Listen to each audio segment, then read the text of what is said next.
still think they're one of the better teams. They just need a better quarterback. So I think he's cooled the hot seat. I think you're choking him a little bit. I think he's got a little something. Cam Newton. Nick Foles. It's better than Sam Bradford. They had him last year. That's why I was saying that. If they didn't trade Sam Bradford, and look, DeMarco Murray has not exactly been a production machine for them. Chip Kelly has not saved his job yet. I'm not saying I said he's cooled down the hot seat. No, it's still hot. He cooled down the hot seat. I mean, we're looking at this now that they're tied with the Giants and possibly the Redskins lose the game against the Cowboys, and it's a 3-team tie for first place in the NFC East. But I don't see his job, the hot seat. It's not cooled down. You got the Bills. You got LaShawn McCoy returning back, and now see, that's what I'm saying. Like, imagine if they still had Nick Foles and LaShawn McCoy. You're not telling. Hold on. I feel a little insulted. Why? I'm saying what if. It's a what if hypothetical. I'm not talking about because you just said if they had Nick Foles and LaShawn McCoy. That you're missing somebody. You're missing two other players. What if they had Nick Foles, LaShawn McCoy, Jeremy Maclin, and Deshaun Jackson, all of their pieces? Okay, all right. Well, I'm talking about the players that were traded that were productive for them last year. I know they were injured, whatnot. Yes, Jeremy Maclin, then you put in that category. Sorry, my bad. Yes, you're right. But no, they would be. Okay, but are you telling me that wouldn't be a very high-powered, dangerous offense? And that's why Chip Kelly's on the hot seat because he's the one who's responsible for them and their departure. But I do think that it's cooled down. You don't think it's cooled down a little bit after beating the team that was recently the best team in football as 2 weeks ago and undefeated, and Tom Brady couldn't stop them? You don't think he's cooled it down a little bit after beating them? No, his job will the last 4 games of the season will determine if he keeps his job or not. You got Bills, Arizona Cardinals, Washington Redskins, and New York Giants. Those final 2 games, Redskins and Giants, are going to determine his job the most. Yeah. So, I don't think he is cooled down a bit. I think he still got a lot to prove because to lose to the Dolphins at home, even though I talk about Mark Sanchez being trash a lot, to have Mark Sanchez come in and to screw up for your team, and then to get worked by Tampa Bay at home and have a rookie quarterback throw 5 touchdowns. That rookie quarterback is not playing like a rookie quarterback. He's playing. He's playing. But we're talking about Chip Kelly's job here. Yes. But we're just talking about his job to get shown out by number 1 pick in the draft at home, and then go to Detroit on Thanksgiving and have Sam Bradford show out on your defense as well. Nah, I don't see his job being safe anytime soon until we see how the Eagles play these last 4 games of the regular season. What do you think? I mean, Chip Kelly's job, I feel like it's over. There's already been at least rumors that you're talking about the fact that he could be possibly going back to college. There's a lot of good openings for him to go back to. I personally just think that he's lost too much. And he hasn't shown enough. This team, when he first had it, they were a 10-6 team. They were winning 10 games when he first got here. You let all your weapons go. This is what's happening right now. Personally, even with Nick Foles back there, I don't see anything happening with the weapons that they have for Sam Bradford. I don't see it changing anything. I don't think either of them is greater than the other one personally. So either way, you're looking at it, the fact that you gave away all of your star-powered players, it's what's killing you right now. Defensively, you're not the best, but it can be a struggle to go against that defense at times because they're fast.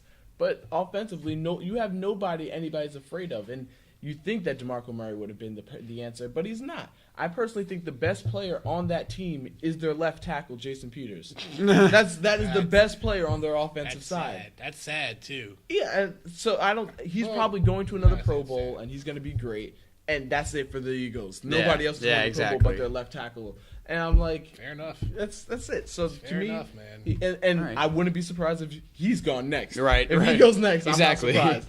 So, but that's definite. But we will now get to the game that you are so anxious to talk I'm not about. Anxious about it, but I'm a Panthers fan. Holden being a Saints fan, we're opposite from each other. We might as well get this game out the way, release some tension here. Look, I was genuinely impressed with the way the Saints played. Yeah. I was. So let's talk about it. Saints, Panthers. Panthers come out on top, continue their undefeated streak at 11-0. 12-0. Barely. Sorry, 12-0.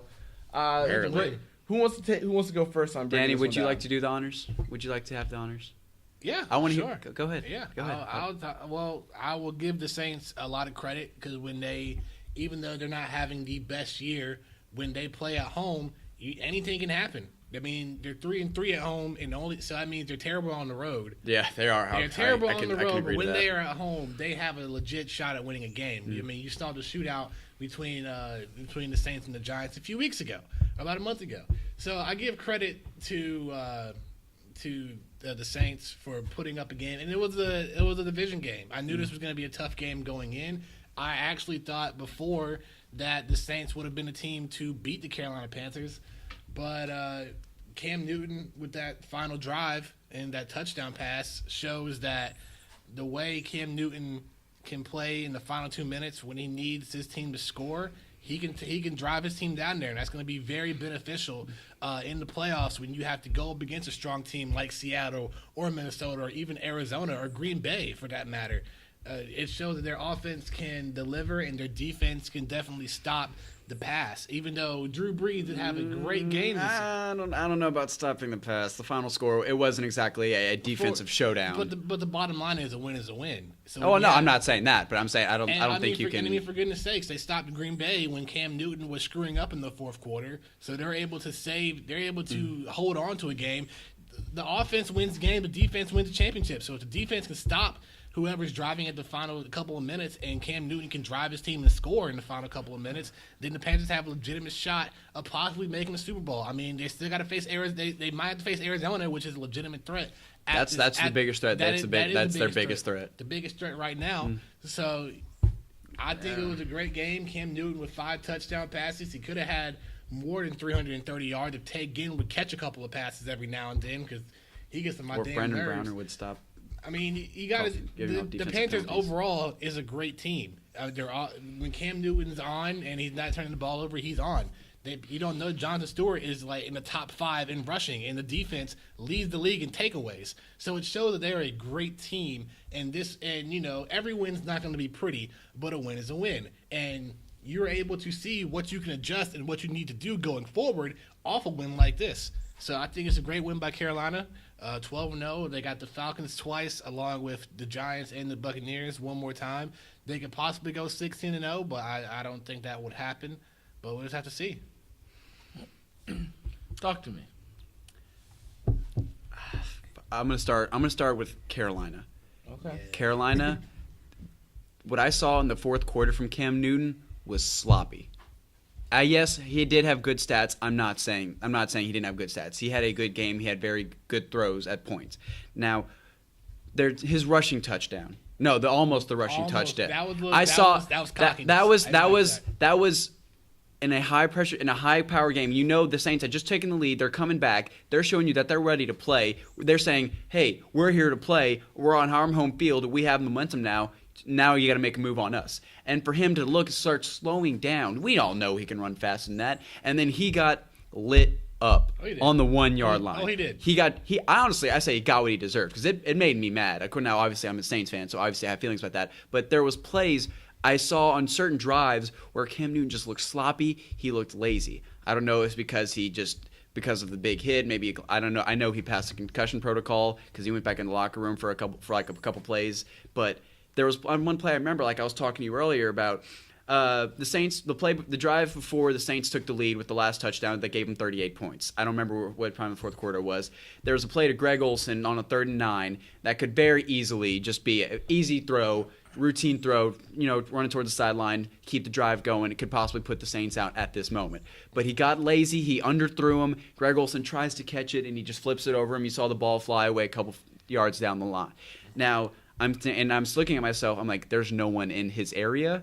There's there's a safety like 3 or 4 feet behind Olsen. So it's not. It might have been a linebacker. But what I see is Cam Newton's getting lazy. That's why they're having these troubles to win this game. He can't play like this when you have Patrick Peterson guarding Greg Olsen, when you have Tyrann Mathieu or Richard Sherman or Earl Thomas. You can't do that. That's either going to be a pick six or it's going to be a pick or it's going to be incomplete if you throw it like that again. So. He needs to stop. I think he needs to keep the pedal to the metal for the whole game because we know what he can play like. Yeah. So if he can do that, they'll look better in the playoffs. I will say real quick. This is this game, his overall stats are some of his best of the yes, year. They are. This game was the first time he had to throw more than 40 passes this season. And that was weird. That's in the first half. They based their game off the air, and that's not like them. They were like a mostly run type offense. His passer rating is one of his highest. Mm-hmm. This game was one of his highest passer ratings and completion ratings in QBR. I mean, for goodness sakes, his QBR was 86.7 in this game, 122 passer rating, completed 68% of his passes.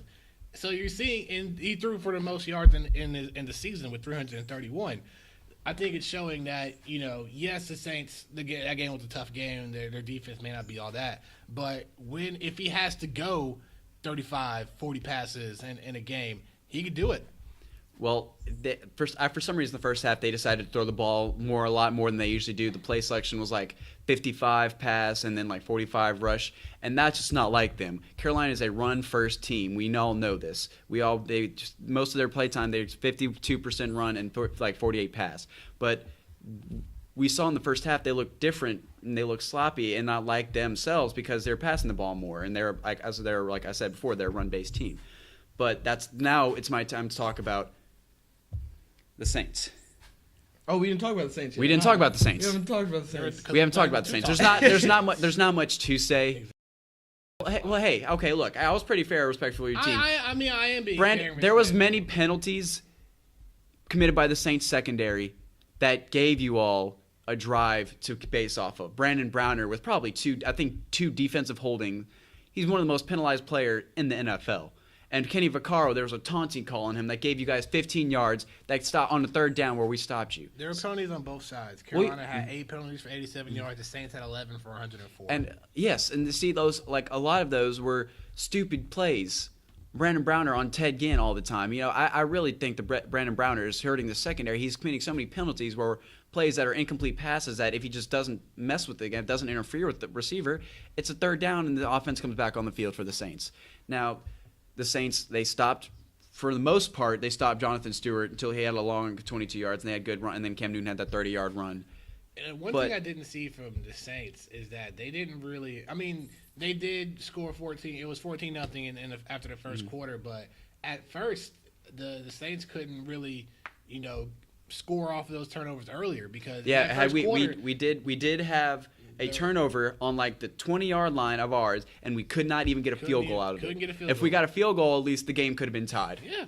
I mean, Carolina, it took a while. It took some time for Carolina to get into this game because it had a total of 3 turnovers. I think both the fumbles were in the first quarter. I think that pick from Cam was either in the I think it was in the first half. I think it was in the first half. Yeah. So, it took time for Carolina to get the ball rolling, and the Saints had a chance to dominate. But once Carolina got in rhythm, and look, we put up a good fight coming towards the end where once again you guys slowed that rhythm down. Cam Newton slowed that rhythm down, and maybe it was after he got hit. Because also, if you didn't see it, that was a pretty good hit on Cam Newton. He was running in right on the 1-yard line. He kept him from going in the end zone with this hit out of bounds. So it was a very good hit. But they kept him out the end zone. Exactly, and that's a big man. But I was very happy with the way the Saints played. I wish we'd have come out with the win. I wish we would have beaten the ruined the undefeated season.